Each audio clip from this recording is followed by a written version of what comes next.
Hello प्यारे बच्चों। तो इलेक्ट्रिक फील्ड का ये नेक्स्ट पार्ट जिसमें हम पढ़ने जा रहे हैं electric field intensity due to uniformly charged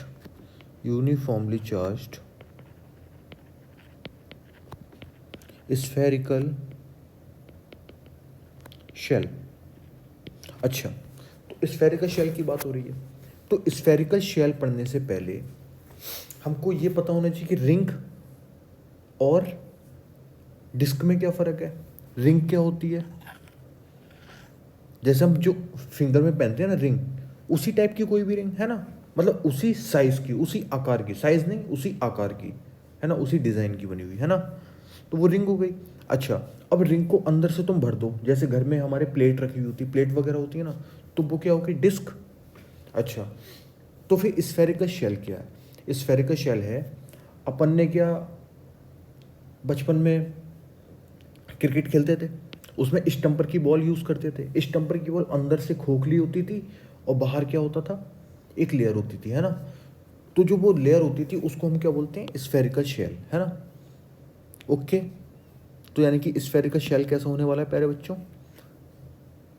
इस प्लेन पे दिखाना क्या पॉसिबल है, नहीं, लेकिन हम इस पे ऐसे ही बना दे रहे हैं। ठीक है, ठीक है।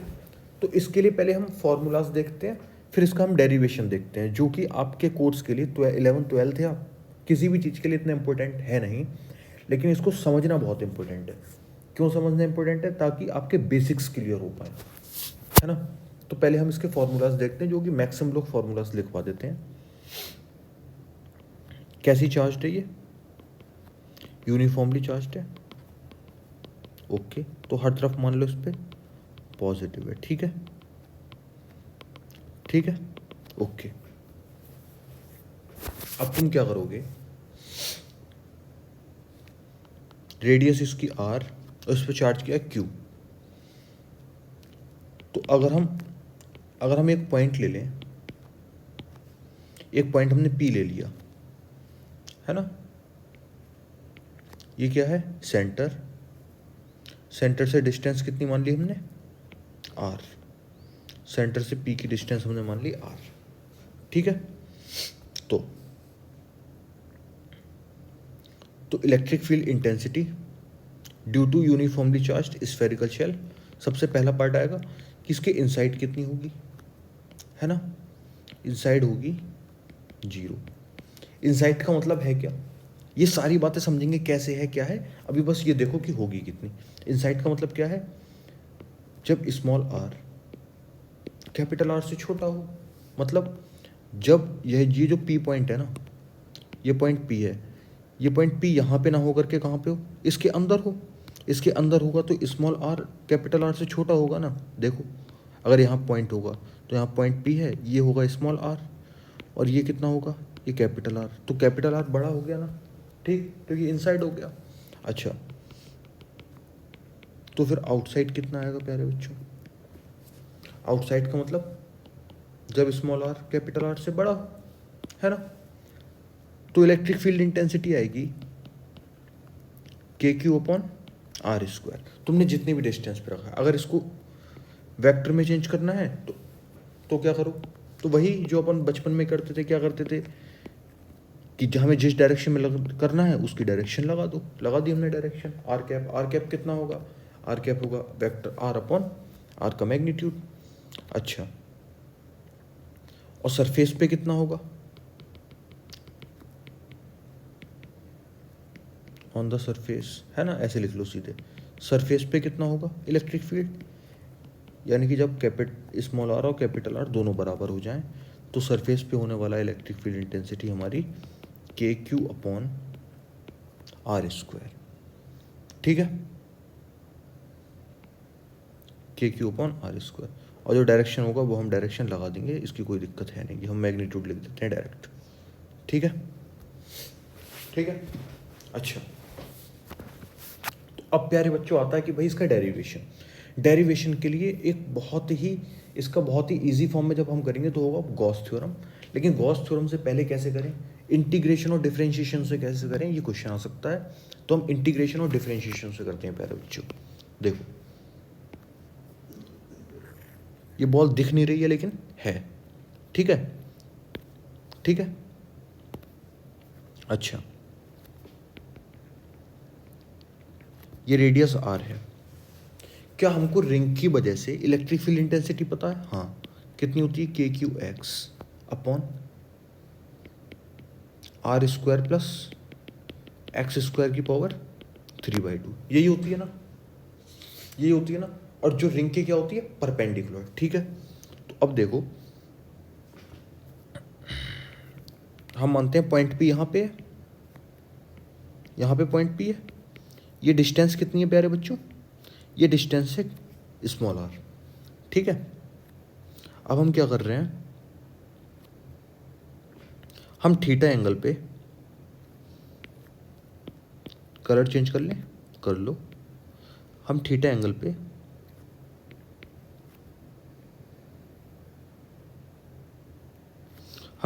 पे ये डी थीटा मोटाई की है ना, ये क्या है? ये है डी थीटा, है ना। ये कितना है? इसकी ब्रेथ कितनी है? डी थीटा, है ना। थिकनेस कितनी है? D theta. डी थीटा मोटाई की हम एक रिंग लेते हैं। क्या लेते हैं? रिंग। यहाँ पे हमने एक रिंग ले ली, ठीक है प्यारे बच्चों, ठीक है ना। ठीक, इसकी मोटाई कितनी है? D theta. ऐसी तो होती थी रिंग, देखो रिंग ऐसी तो होती थी, कैसी होती थी? मतलब कुछ मोटाई होती थी ना रिंग की, ऐसे करके, है ना। तो वही, जैसे ये मोटाई होती थी ना रिंग की, तो ये वाली चीज़ जो है वो कितनी है? D theta. ये बात समझ में आई? अच्छा, तो प्यारे बच्चों, अगर तुम्हारे लिए ये समझ में नहीं आ रहा तो समझो, समझना जरा। एक बॉल है, स्टम्पर की बॉल है, और तुमने ऐसे करके रिंग ली है, तो रिंग कैसी होगी? बिल्कुल गोल होगी ना, बिल्कुल गोल होगी ना। ठीक, ठीक है। अब मैं कलर चेंज करता हूँ, ठीक। ये कितना है? ये तो रेडियस ही है, ये तो रेडियस है किसकी? स्फेरिकल शेल की। अच्छा, अगर ये रेडियस है तो ये कितना होगा? देखो, ये एक ट्रायंगल बन रहा है। कौन सा ट्रायंगल बन रहा है? Rectangle triangle. अब रेक्टेंगल ट्रायंगल बन रहा है, रेक्टेंगल या right angle? Right angle triangle. अगर ये राइट एंगल ट्रायंगल बन रहा है तो प्यारे बच्चों ये 90 डिग्री है। 90 डिग्री के सामने वाला कौन? हाइपोटेनियस। तो हाइपोटेनियस ये है, तो ये थीटा, तो ये कितना होगा? आर कॉस थीटा, है ना। थीटा के पास वाला क्या? R cos theta. और ये कितना होगा? R sine theta. तो ये प्यारे बच्चों, ये जो बचा हुआ मेजरमेंट बचा, ये कितना हो गया? ये कंप्लीट था आर, और ये वाला मेजरमेंट हो गया आर कॉस थीटा।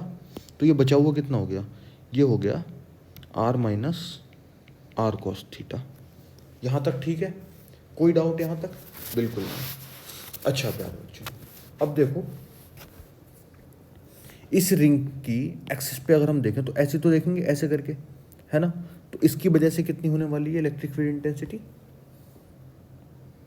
रिंग के परपेंडिकुलर होगी, रिंग के परपेंडिकुलर होगी ना, तो इधर, ठीक है प्यारे बच्चों। अच्छा, अब समझना प्यारे बच्चों जरा, इतनी बात समझ में आई? बिल्कुल आ गई होगी। अब देखो, जो मेरे पास डी ई आएगा वो कितना होगा? कितना होता है? K q x. अब क्यू होगा या डी क्यू होगा? इस पूरी स्फेरिकल शेल का चार्ज कितना था? क्यू। तो इस छोटी सी रिंग का चार्ज कितना होगा? D Q. तो के डी क्यू। अच्छा, एक्स क्या होता था? यहाँ से लेके यहाँ तक की डिस्टेंस, जहाँ पे हम इलेक्ट्रिक फील्ड निकाल रहे हैं, रिंग से लेके जहाँ पे हम इलेक्ट्रिक फील्ड निकाल रहे हैं वहाँ तक की डिस्टेंस। तो यहाँ से लेके यहाँ तक की डिस्टेंस है कितनी? R minus are cos theta, r minus are cos theta upon, अच्छा, एक्स की वैल्यू है कितनी? एक्स की value r minus are cos theta, ठीक। और ये कैपिटल आर स्क्वायर जो है, ये क्या होता था? इस रिंग की रेडियस। इस रिंग की रेडियस कितनी है प्यारे बच्चों? R sine theta. तो रेडियस हो गई आर साइन थीटा का स्क्वायर प्लस एक्स हो गया r minus are cos theta का स्क्वायर। इसकी पूरी की पावर कितनी? 3/2। यहाँ तक समझ में आया? यहाँ तक समझ में आया? अब पहले हम इसको सॉल्व करते हैं थोड़ा सा। अब देखना, पहले सब कुछ देख लेते हैं थोड़ा सा। यहाँ तक हो गया। अब जो डी क्यू है, जब इस पूरी स्फेरिकल शेल का एरिया 4πr² था, तो इसका चार्ज कितना था प्यारे बच्चों? तो इसका प्यारे बच्चों चार्ज, कलर चेंज कर दें? अच्छा, जब इसका एरिया 4πr² था तो इसका चार्ज क्यू था। जब यूनिट चार्ज होगा, जब यूनिट एरिया होगा तो चार्ज कितना होगा? Q/4πr²। इतनी बात समझ में आई? अच्छा, अब प्यारे बच्चों यहां तक तो मेरे लिए समझ में आ गई, लेकिन इसका चार्ज कितना होगा, है ना? या फिर पहले तो ये निकाल लो कि ये जो रिंग है, इस रिंग का एरिया कितना होगा। यूनिट एरिया का चार्ज तो इतना है, ये बात तो कन्फर्म है। इसका जितना एरिया होगा उतने से हम इसमें मल्टीप्लाई कर देंगे तो उतने का चार्ज आ जाएगा। अगर यूनिट एरिया का चार्ज कितना है? इतना। एक यूनिट एरिया का चार्ज कितना है? इतना। तो इतने यूनिट एरिया का चार्ज मेरे पास आ जाएगा। तो इसका मैं एरिया निकाल लूँ, तो मुझे एरिया ऑफ रिंग फाइंड करना है। तो एरिया ऑफ रिंग हम कैसे निकालेंगे? एरिया ऑफ रिंग, तो एरिया ऑफ रिंग निकालने के लिए मैं क्या करता हूँ, किसी भी चीज़ का एरिया निकालूंगा तो मैं क्या करूँगा? Length into breadth. अच्छा, इसकी लेंथ कितनी होगी प्यारे बच्चों? लेंथ होती है, कोई भी सर्कुलर चीज़ होती है उसकी लेंथ क्या होती है? उसकी सर्कमफेरेंस। तो इस रिंग की सर्कमफेरेंस कितनी होगी? 2π इंटू रेडियस, है ना? सर्कमफेरेंस होगी 2π इंटू रेडियस। रेडियस कितनी है? r sin theta. रिंग की रेडियस है ना ये, है ना? एरिया ऑफ रिंग निकालना है। अच्छा, अब इसकी ब्रेथ कितनी होगी? ब्रेथ के लिए मुझे करना पड़ेगा, देखना प्यारे बच्चों, ये जो ब्रेथ वाला, मतलब जो ये ब्रेथ वाला एरिया था, ये ऐसा था ना? क्या ऐसा था? कैसा? कुछ इस तरीके से। अगर मैं इसको जूम करके देखूं, कुछ इस तरीके से, यानी कि ये डी थीटा है, तो मुझे ये आर्क की लेंथ बतानी है ना? ये आर्क की लेंथ बतानी है। तो आर्क निकालने के लिए मैं क्या करता हूँ प्यारे बच्चों? आर्क इज इक्वल्स टू होता है रेडियस इंटू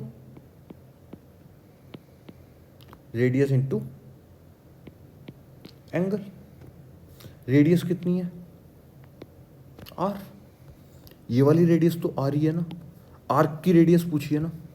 जब मुझे इस आर्क का एरिया, मतलब इस आर्क की लेंथ निकालनी है, तो इस आर्क की लेंथ निकालने के लिए मैं क्या करूँगा?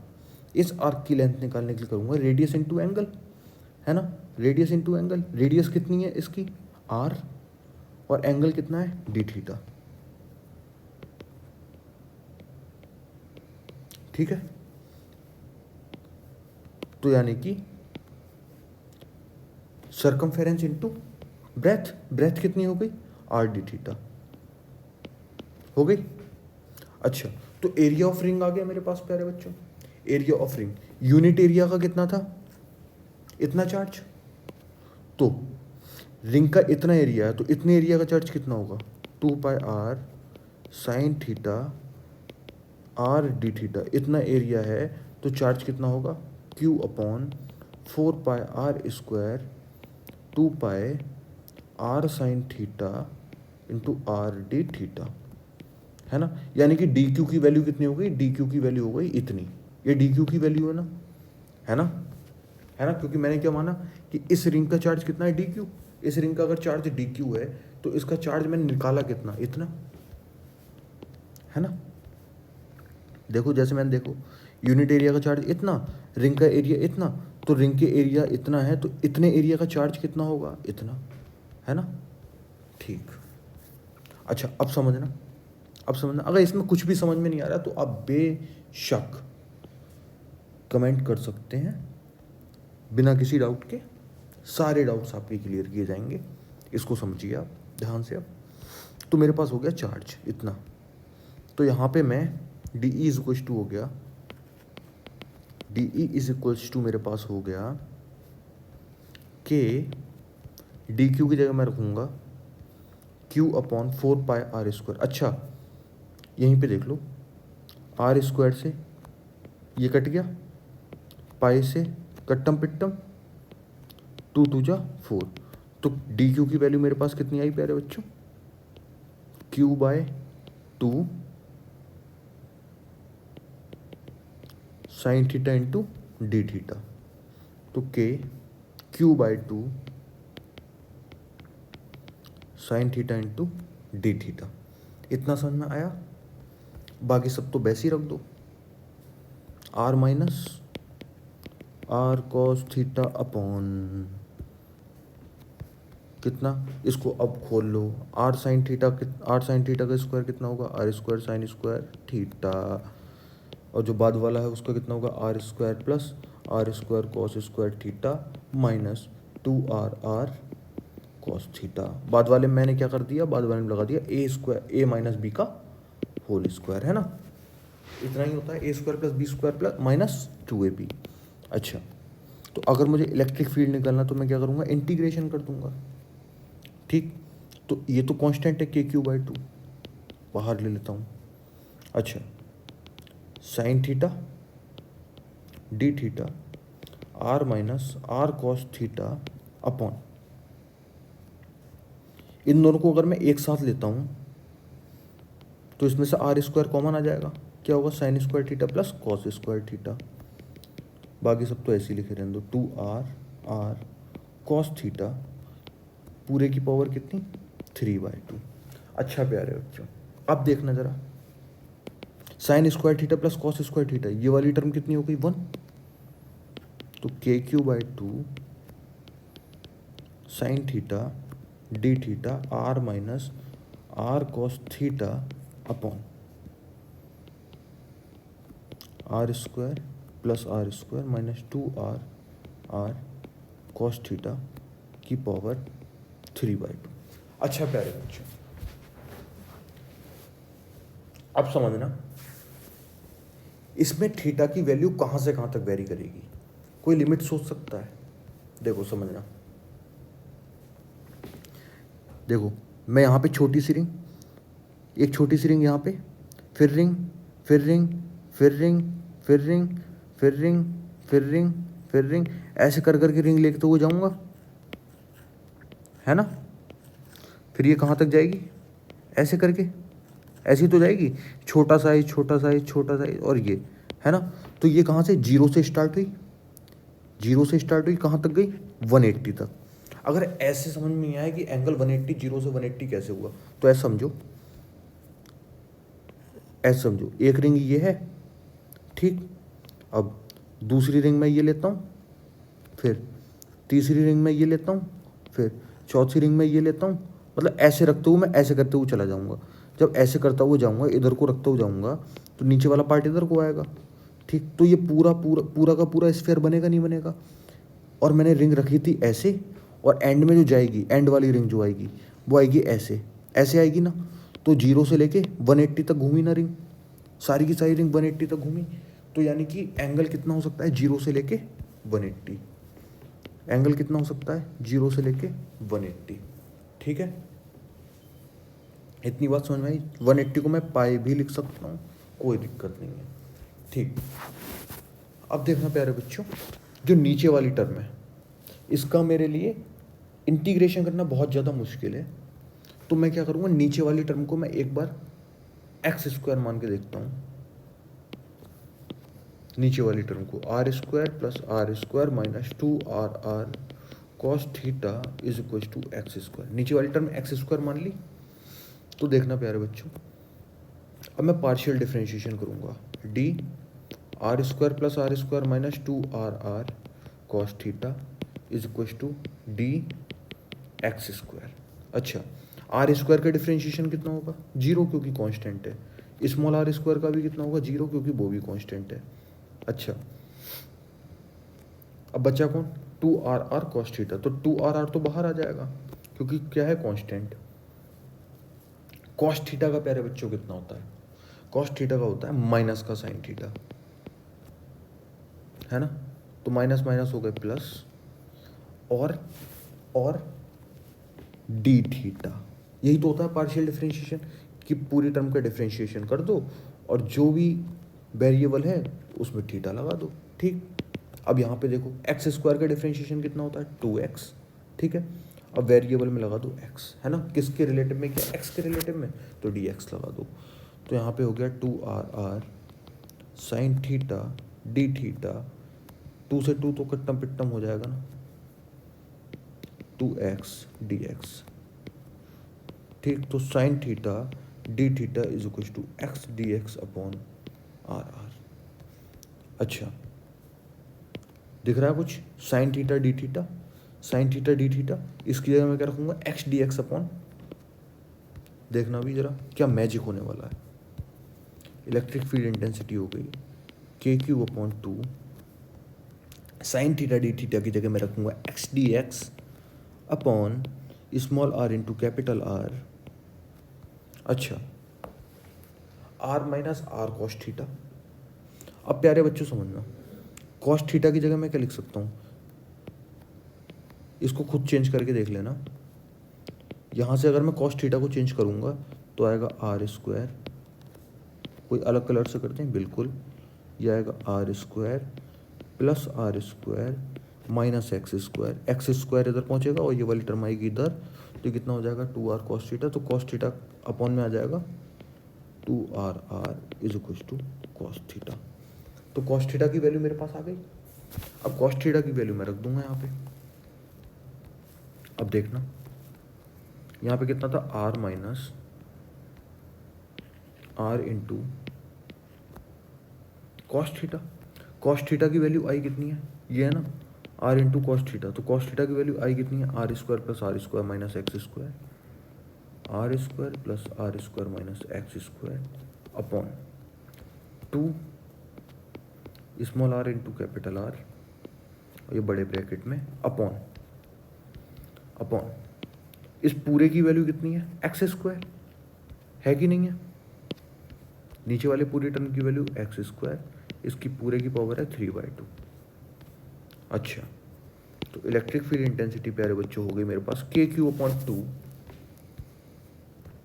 अब देखना कैपिटल आर से कैपिटल आर कट गया, जो ये वाले आर आर है इनको मैं ले आता हूँ बाहर, तो k Q upon 2 small are into capital r x D x. ठीक है, इस वाली टर्म में मैं एलसीएम ले लेता हूँ, कितना आएगा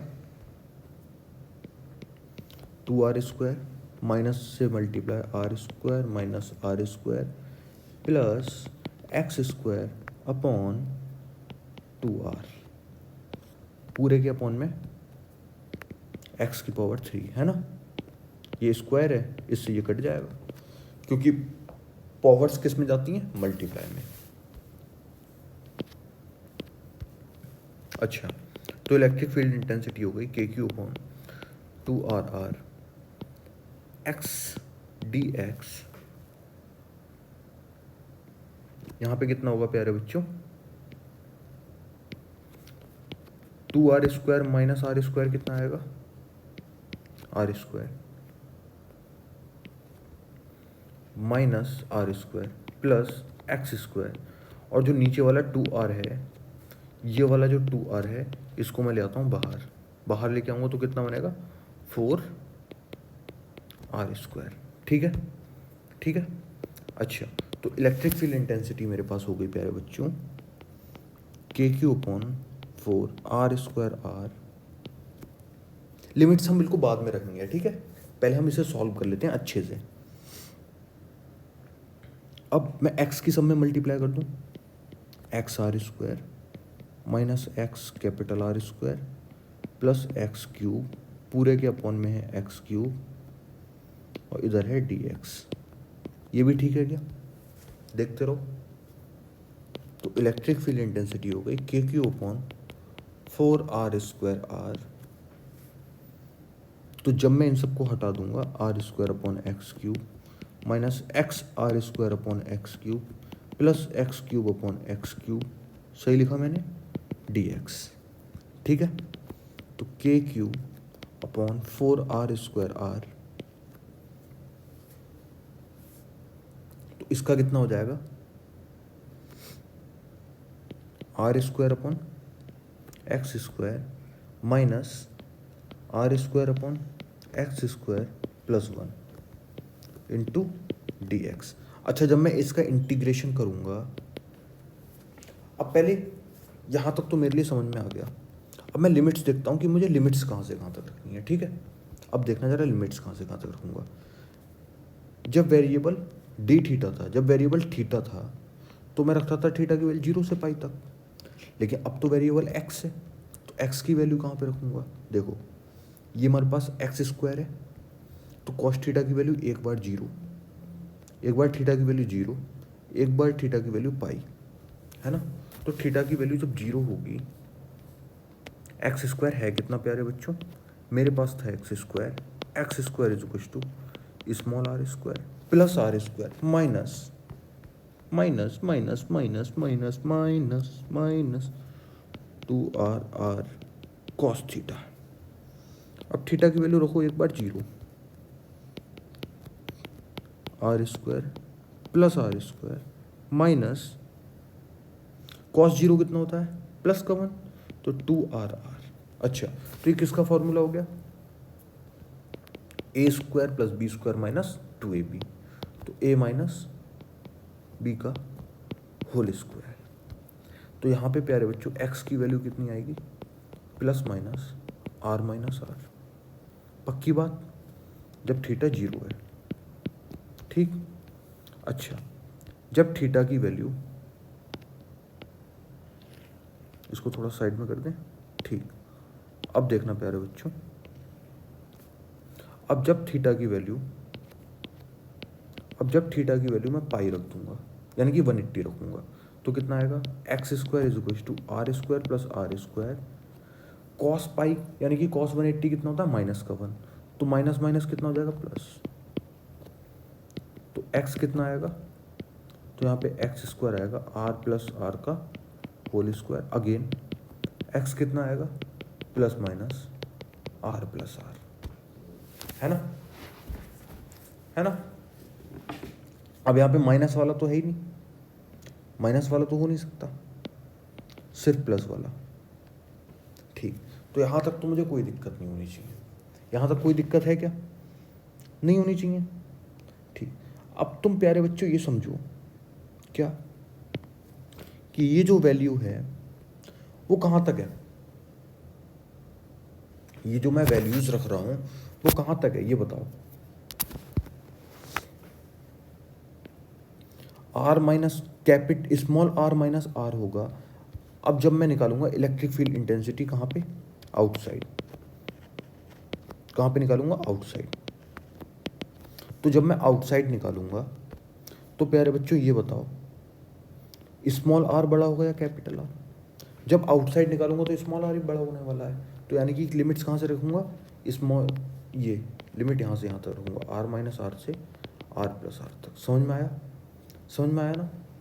अच्छा, लिमिट्स में रखूंगा, मेरे पास कितना है, k Q upon 4 r square r, कहाँ से, आर माइनस आर से आर प्लस आर तक, है ना।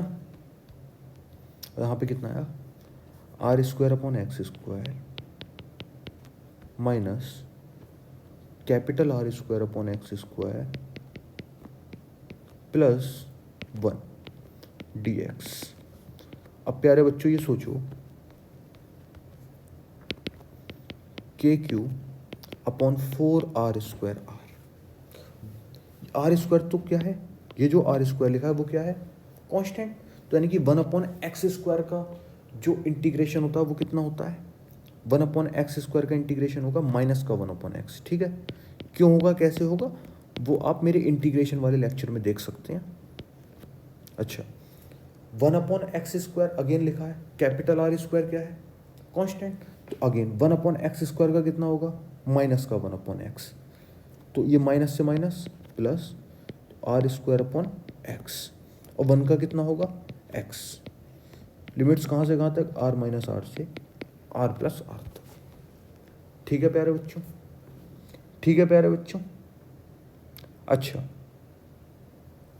अब समझना जरा, ठीक है ना यहाँ तक? अब देखो, अब x की जगह मुझे क्या रखना है, k Q upon 4r² r, upper limit minus are square upon are plus are square upon are plus r. अब माइनस करके, सबके सब माइनस में है ना, एक तो ये हो गए। अब माइनस करके lower limit minus are square upon r minus r plus are square upon r minus r plus are minus r. ठीक है प्यारे बच्चों। अब जब ये मैं माइनस खोलूंगा, तो देखना, minus are square upon are plus are square upon are plus are minus minus minus plus हो गया, r square upon r minus are square upon r minus r plus are.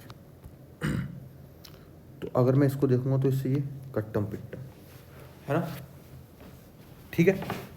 अच्छा, अब देखो प्यारे बच्चों, अगर मैं इसको देखूंगा तो इसमें 1 अपॉन के क्यू अपॉन 4r² r। अगर मैं इसको देखूंगा तो यहाँ पे 1 upon r plus r common है, यहाँ बचेगा r square minus are square. अब ऐसी मैं इसको देखूंगा तो इसमें क्या कॉमन है, माइनस का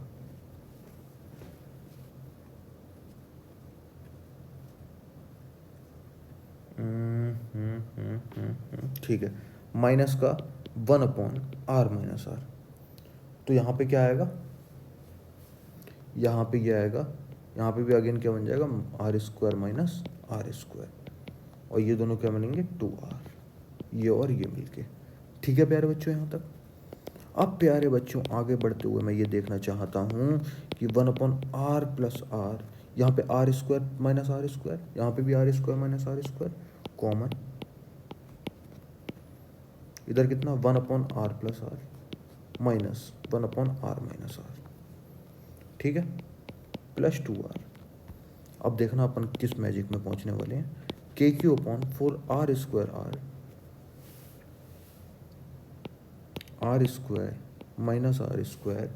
इसको जब सॉल्व करेंगे तो कितना आएगा, आर माइनस आर अपॉन नीचे कौन आएगा, r plus r into r minus r plus 2r। इस वाले आर से ये वाला आर कट्टम पिट्टम जीरो बन गया।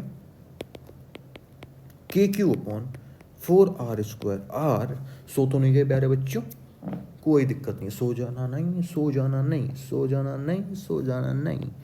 देखो r square minus are square, यहाँ पे कितना हुआ, माइनस का 2r, ये क्या बना, a plus b into a minus b, तो a plus b into a minus b. ऊपर माइनस है तो ऊपर वाला अगर हम माइनस हटाएंगे तो नीचे उल्टा हो जाएगा, यानी कि ये। ठीक है प्यारे बच्चों, ऐसा क्यों करा, ताकि इसकी कट्टम पिट्टम हो सके। तो कितना बचा प्यारे बच्चों, ये बचा के Q upon 4r square are बचा 2r प्लस 2r, कितना हुआ, ये हुआ 4r 4r 4r 4r। क्या देखा, आउटसाइड कितना आने वाला है प्यारे बच्चों, आउटसाइड आएगा इलेक्ट्रिक फील्ड के क्यू अपॉन आर स्क्वायर। नहीं आया समझ में, अगर आर बड़ा है आर से, है ना, आउटसाइड की बात हो गई। अब प्यारे बच्चों समझना, अगर यहीं मैं बात करता इनसाइड की, ठीक है, आउटसाइड की बात हो गई ना, अब हम बात करेंगे इनसाइड की।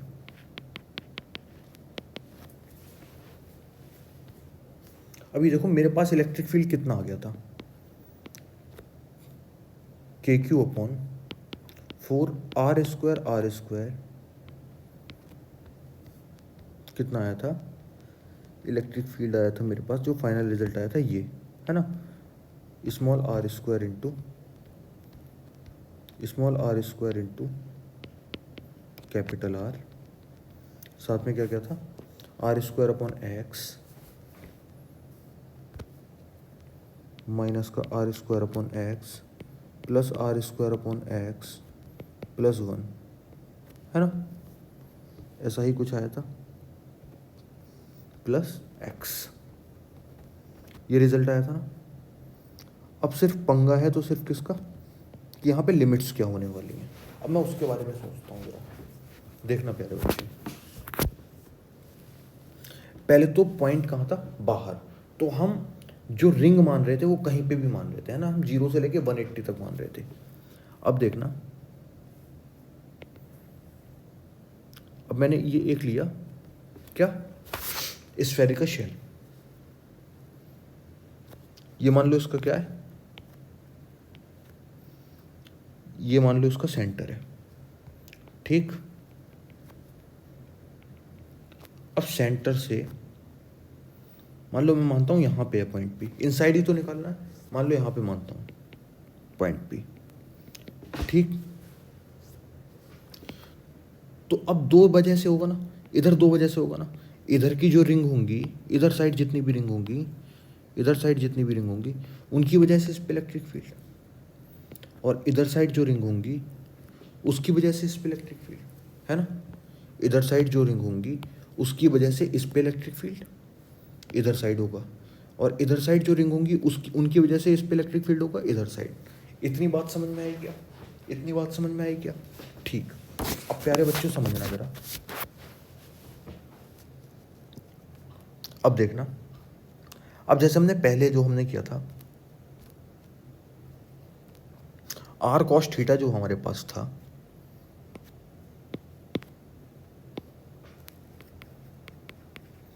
r cos थीटा की वैल्यू कितनी आई थी, स्मॉल r, कैसे भाई,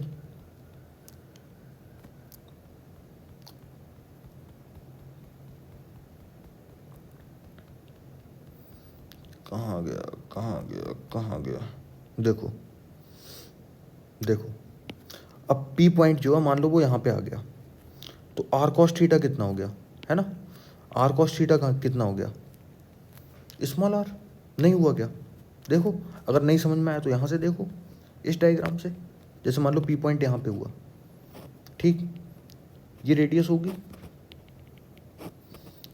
ये थीटा एंगल है, तो कितना होगा r cos थीटा, ठीक ठीक। तो इधर साइड जो रिंग्स होंगी, इधर साइड जो रिंग्स होंगी वो कहाँ से एंगल बना रही होंगी, देखो 0 0, फिर ऐसे फिर ऐसे फिर ऐसे फिर ऐसे, इसके आगे जाएंगी क्या, नहीं, क्योंकि यहीं पे तो पॉइंट है ना, तो इस पॉइंट, इस लाइन के इधर साइड की रिंग अलग, इधर साइड की रिंग अलग, तो इधर वाले की वजह से जो होंगी वो कहाँ से, 0 से लेके यहाँ पे जितना भी एंगल बनेगा, इस लाइन पे जितना भी एंगल बनेगा, तो इस लाइन पे अगर स्मॉल r की वैल्यू कितनी है प्यारे बच्चों, इतनी, तो एंगल कितना होगा, cos थीटा कितना होगा प्यारे बच्चों, r अपॉन कैपिटल R, यानी कि थीटा कितना हो गया प्यारे बच्चों, थीटा कितना हो गया, cos inverse r upon R, है ना, है ना, है ना। तो अब मेरे पास दो चीज़ें मिली, 0 से लेके कहाँ तक, cos inverse small r upon capital R, फिर cos inverse small r upon capital R से कहाँ तक, 180 तक, नहीं आया समझ में, यहाँ से लेके यहाँ तक, इसके बाद ये वाली रिंग आएंगी ना, इसके बाद ये वाली रिंग आएंगी ना, तो हम ये मानते हैं कि इधर वाले साइड का, अब इधर वाले साइड का उल्टा होता ना, देखो यहाँ से लेके यहाँ तक, ठीक है।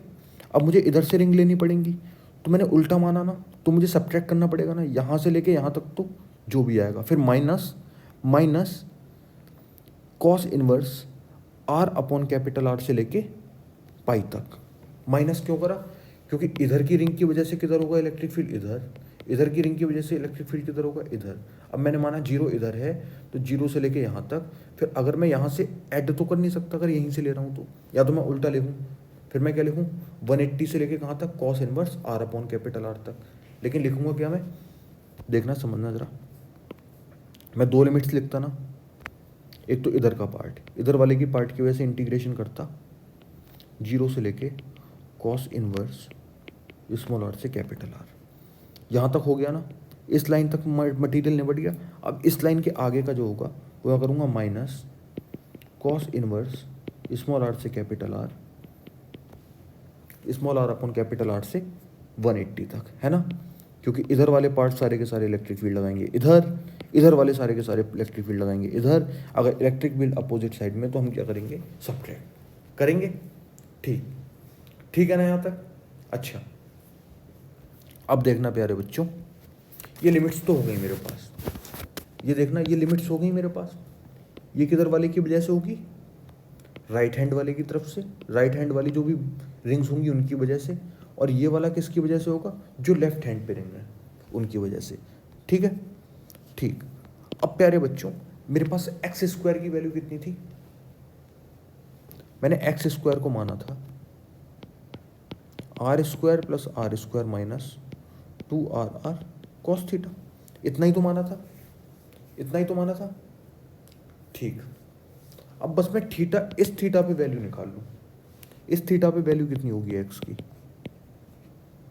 R square plus are square minus cos theta की वैल्यू कितनी है 2RR, कॉस थीटा की वैल्यू है small are upon capital r, r से आर कट गया तो एक्स स्क्वायर की वैल्यू हो गई प्यारे बच्चों capital R minus 2R square, तो ये हो गई r square minus are square. अब तो यहाँ पे कितनी हो गई, x is equal to under root r square minus are square. ठीक, ठीक है, ठीक है। तो यानी कि लिमिट्स कहाँ से लेकर कहाँ तक, फॉर्मूला तो मैं यही लगाऊंगा, इनसाइड के लिए यही लगाऊंगा। देखना कैसे लगाता हूँ, देखना कैसे लगाता हूँ। ये इनसाइड कितना होगा, मेरे पास इंटीग्रेशन जो आया था वो कितना आया था, KQ upon 4R square into capital are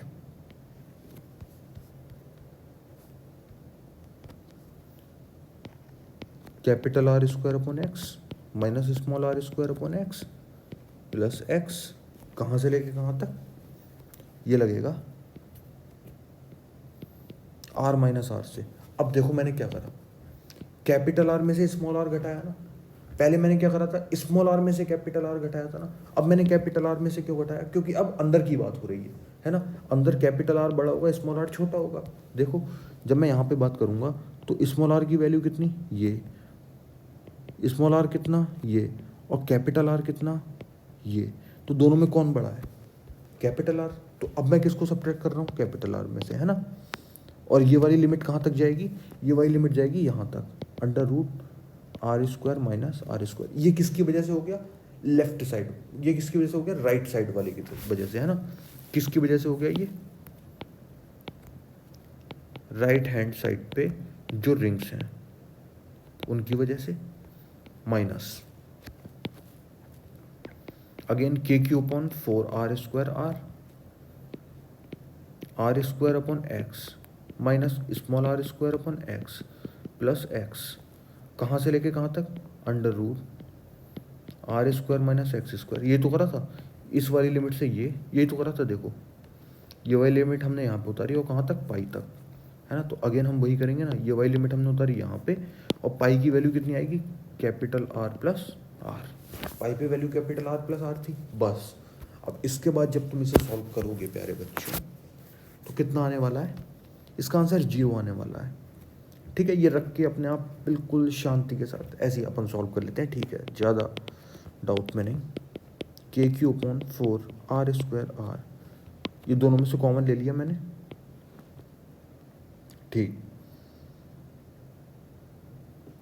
अब देखना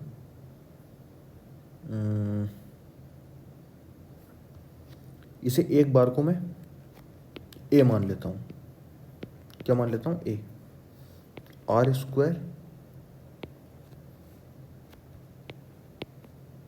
पहले अपर लिमिट रखी जाएंगी, r square upon a minus are square upon A plus a minus lower limit r square upon r minus r minus are square upon r minus r plus are minus r. ठीक है। अच्छा, क्या ये उल्टा होता? हाँ, है ना, क्योंकि माइनस करेंगे ना ऐसे करके, तो हमारा जो भी आएगा वो क्या होगा, उल्टा, ये और माइनस प्लस। अब ठीक है, अब ठीक है, बिल्कुल ठीक है, क्योंकि अपर लिमिट माइनस लोअर लिमिट, तो इधर हमने सब्ट्रैक्ट कर दिया। अब ऐसे ही ये हो गया, ठीक, ऐसे ही minus are square upon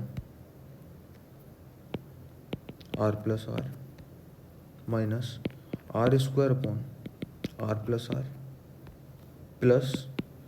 plus R उल्टा R square upon A plus are square upon A plus A, है ना। ठीक, अब देखना, आर स्क्वायर अपॉन ए प्लस और यहाँ पे होगा माइनस। ठीक, अब देखो, ये आर स्क्वायर अपॉन ए है, ये माइनस का आर स्क्वायर अपॉन ए है। अच्छा अच्छा अच्छा अच्छा अच्छा, ठीक है।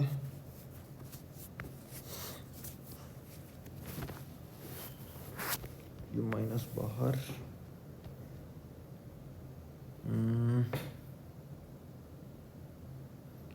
इसका आंसर, इसे जब बहुत कॉम्प्लिकेटेड हो रहा है, इसे जब आप लोग सॉल्व करेंगे ना, तो ई इनसाइड कितना आएगा प्यारे बच्चों, 0। ठीक है, ठीक है, ई इनसाइड इसे सॉल्व करने पे अपने आप 0 आ जाएगा, अपने आप सॉल्व करके देख लें, नहीं होगा तो मुझे बता देना, मैं नेक्स्ट लेक्चर में अपलोड कर दूंगा इसको भी। ठीक है, कोई दिक्कत नहीं आने वाली, मतलब बेसिक इसका समझ में आना चाहिए, कैलकुलेशन वैलकुलेशन तो ठीक है, होती रहेगी। ठीक, जो बेसिक समझ में आना चाहिए कि ई इनसाइड 0 कैसे है, ई आउटसाइड के क्यू अपॉन आर स्क्वायर कैसे है, इतना समझ में आया। अच्छा अच्छा, अब समझना जरा, अब समझना प्यारे बच्चों,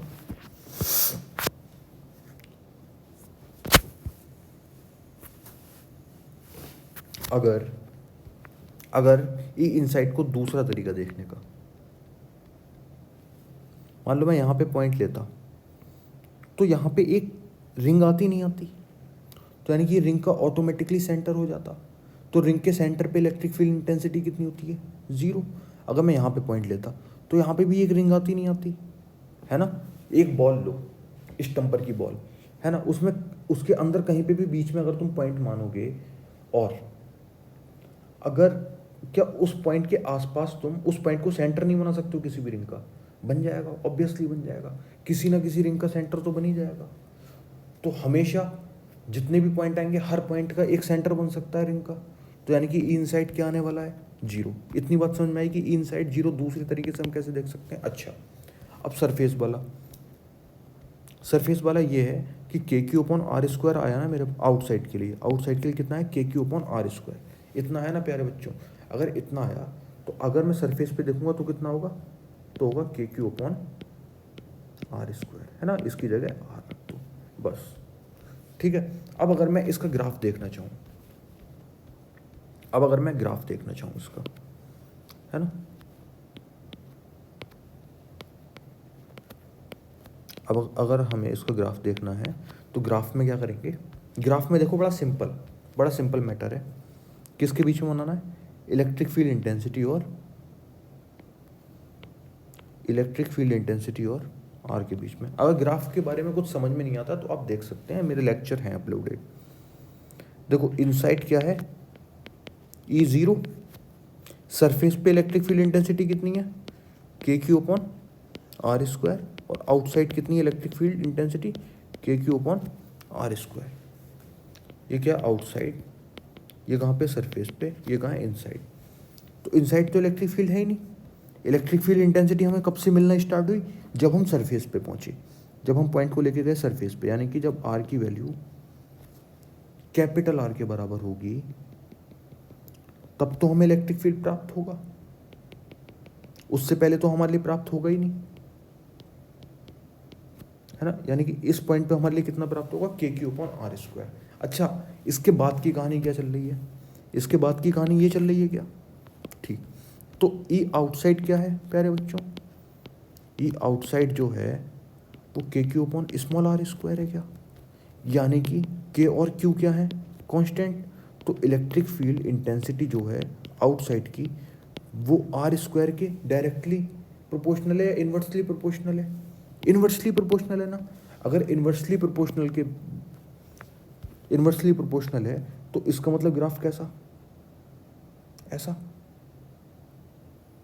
ठीक है ना, ठीक है ना।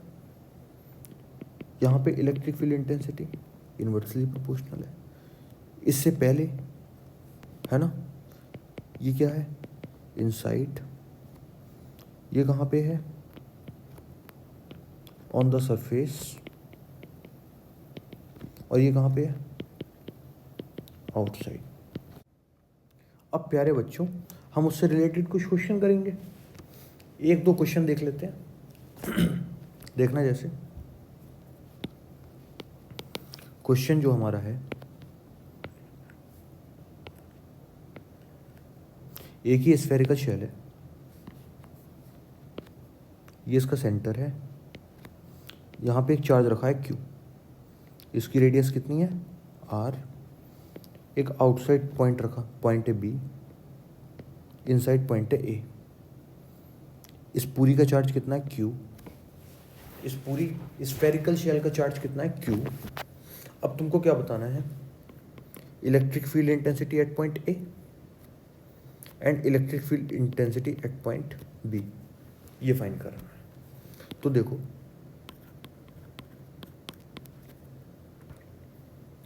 Electric field intensity at point A अगर हम बात करेंगे तो electric field intensity at point A किसकी वजह से?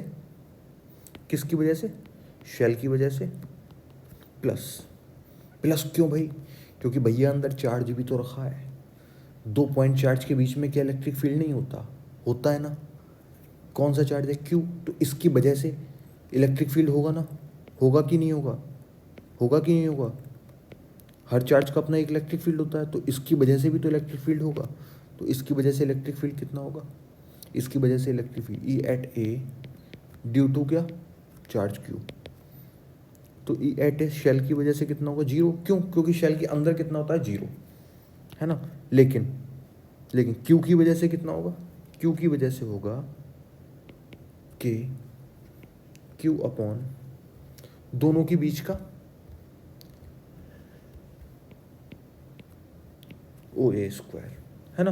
मान लो ये वाली डिस्टेंस कितनी है? ओ ए, ठीक, इनटू मान लो कुछ ओ ए कैप, अगर डायरेक्शन भी लेनी है तो O A square into O A cap, ठीक है। अच्छा, ई एट बी कितना होगा? Electric field intensity at B due to shell plus electric field intensity at point B due to point charge. तो शेल की वजह से कितनी होने वाली है? शेल की वजह से प्यारे बच्चों होने वाली है k Q upon O B square, है ना, into O B cap plus जो क्यू चार्ज है इसकी वजह से कितनी होने वाली है? इन दोनों के बीच की डिस्टेंस भी कितनी होगी? O B. तो k Q upon O B square into O B cap, बिल्कुल सिंपल है। ई एट बी भी आ गया, है ना। ऐसे ही हम एक क्वेश्चन और करते हैं। इतना समझ में आया ना प्यारे बच्चों? अब देखो नेक्स्ट क्वेश्चन। अब मेरे सामने एक क्वेश्चन और आता है।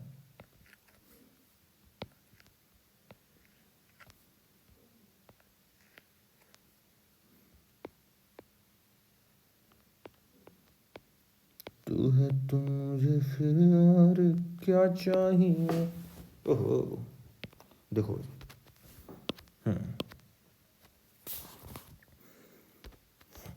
अब इलेक्ट्रिक फील्ड निकालना है। अगर पॉइंट कहाँ पे हो, सबसे पहले तुम पॉइंट मान लो इसकी रेडियस है r1, इसकी रेडियस है r2, इसका चार्ज है q2, इसका चार्ज है q1, है ना। जो अंदर वाला शेल है इसका charge q1 r1, charge q1 और रेडियस कितनी r1, इसका कितना q2 और रेडियस कितनी r2। अच्छा, अब मुझे पॉइंट कहाँ पे लेना है, अंदर वाले के अंदर हो तब इलेक्ट्रिक फील्ड इंटेंसिटी, जब पॉइंट अंदर वाले के बाहर भी हो सकता है या फिर सरफेस पे भी हो सकता है, लेकिन बाहर वाले से अंदर हो, जब पॉइंट जो बाहर वाला स्फेरिकल शेल है उसके भी बाहर हो, है ना, इन तीनों केस में। अब सबसे पहले अगर हम पहला केस लेते हैं, पहले केस में अगर मैं यहाँ पे मानता हूँ तो इस शेल के भी क्या अंदर, इस शेल के भी क्या अंदर, तो इलेक्ट्रिक फील्ड इंटेंसिटी कितनी आएगी, जीरो। दोनों शेल के अंदर ही है तो इलेक्ट्रिक फील्ड इंटेंसिटी इनसाइड कितनी रहेगी, जीरो। अच्छा, अब मान लो पॉइंट हम मानते हैं यहाँ पे, अगर पॉइंट यहाँ पे है, अगर पॉइंट दोनों के बीच में है, ठीक, मान लो यहाँ पे है, तो यानी कि इसके क्या है बाहर, इसके क्या है अंदर, तो इस वाले की वजह से कितनी होगी, इस वाले की वजह से होगी जीरो, और इस वाले की वजह से कितनी होगी कि Q1 अपॉन जितनी भी डिस्टेंस मान लो, है ना, जितनी भी डिस्टेंस मान लो, कुछ भी हो, मान लो ये O है, ये A है, तो ठीक है, जो भी मान लो, ठीक। तीसरा जब बाहर होगा, ठीक, तीसरा जब बिल्कुल बाहर होगा तो अंदर वाले की वजह से भी होगी, इलेक्ट्रिक फील्ड इंटेंसिटी अंदर वाले की वजह से भी होगी और बाहर वाले की वजह से भी। अंदर वाले की वजह से कितनी होगी, अंदर वाले की वजह से होगी के Q1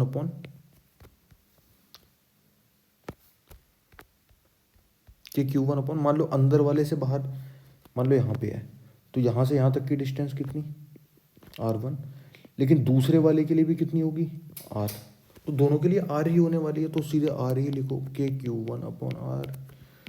ठीक है, हो गया, हो गया, ये भी हो गया, बस, है ना। ओके प्यारे बच्चों, थैंक यू। आप इससे रिलेटेड इतना जो भी करवाया आज तक, उससे रिलेटेड आप कोई भी क्वेश्चन पुट अप कर सकते हैं, मैं अपना बेस्ट देने की कोशिश करूँगा। Thank you.